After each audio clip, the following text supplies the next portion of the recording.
It's your one and only Lady Joe. If you have not subscribed, what are you waiting for, my darling people? Go and subscribe and hit the notification bell so that if I put more video, you will be the first to be notified. If you have subscribed here before, thank you and God bless you people. For me, my darling people, thank you. Today's topic na about Ruth Kadiri. I know say Ruth Kadiri, a person when I love, a person when I like well, and our Edo sister too. You know, before I be not queen no say now from Edo. Now when I can't see where they want to give a award for this Edo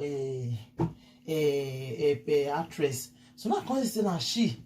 Now they give them, they can say now Benin person, you know. Now I can say so Ruth Kadiri now our Edo sister ever since, and we don't even know, you know. So I know say all those children where we say they grow for Lagos, they grow for Igbo land, they go they say they be Igbo. Bini, now she be my darling people. So this now our sister, she can't talk for Instagram. She can't say she be they get heart problem before. Say so thank God for her life. Say she does they okay now. So now make sure say she fight, make she no fat because he said because if she add weight, now the heart problem they come. So now make sure say make she not too add weight. Now make sometimes they see and say she will want fat, she will constantly come down again. You know, it's not because of the heart problem where she did get and it cause her. I say you see, so many people go just wear clothes. Clothes they cover things well. You just wear clothes, fine, finish makeup, you know, got no problem with that they get for inside body. I say, oh, thank God, though, because I too love that Ruth Kadiri well. And person when I love, as in, I too love her, you know. I really dey happy for her. I say she does the day okay now. She does the day strong, you know, because she does still get one daughter now, you know. So I am so happy for her. Now, so I can't tell my old get people say see wetin Ruth Kadiri be the pass for body ever since. So more they pray for her, more they pray for this our sister. I beg, we will not come see here another news tomorrow. Say na so one thing, na so trailer kill Goliath or trailer kill this one. We don't want hear that one though.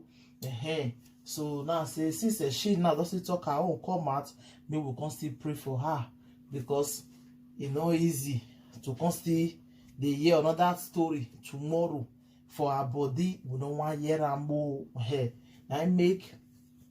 say I can't do this video. Mostly pray for that our sister Ruth Kadiri.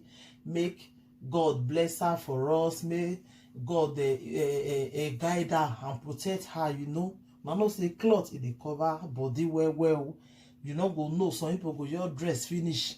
That make you they see some way they act all those the Lollywood the actor. You will see them sometimes. Once you will see them, you just they okay. The next how many months you can't see say the person they sick. Like one when I see that then you can't your do belly big, the head come small. You can't be like picking one. I know when picking with by choco, they worry. And so you can't be. I can't say but this man you know when this man is sick, that's you call the surprise person. When it is sick, when you know. So that make I just there happy now say Ruth Kadiri now. Thank God, say God don't do she don't recover. Now be our prayer because we don't want to hear anything tomorrow. Say now so something can still happen. No, now make I just say make I come update my darling people. You know, when I come update and say see you see what they happen, see what Ruth Kadiri talk. But thank God. Say she don't do okay now, my darling people.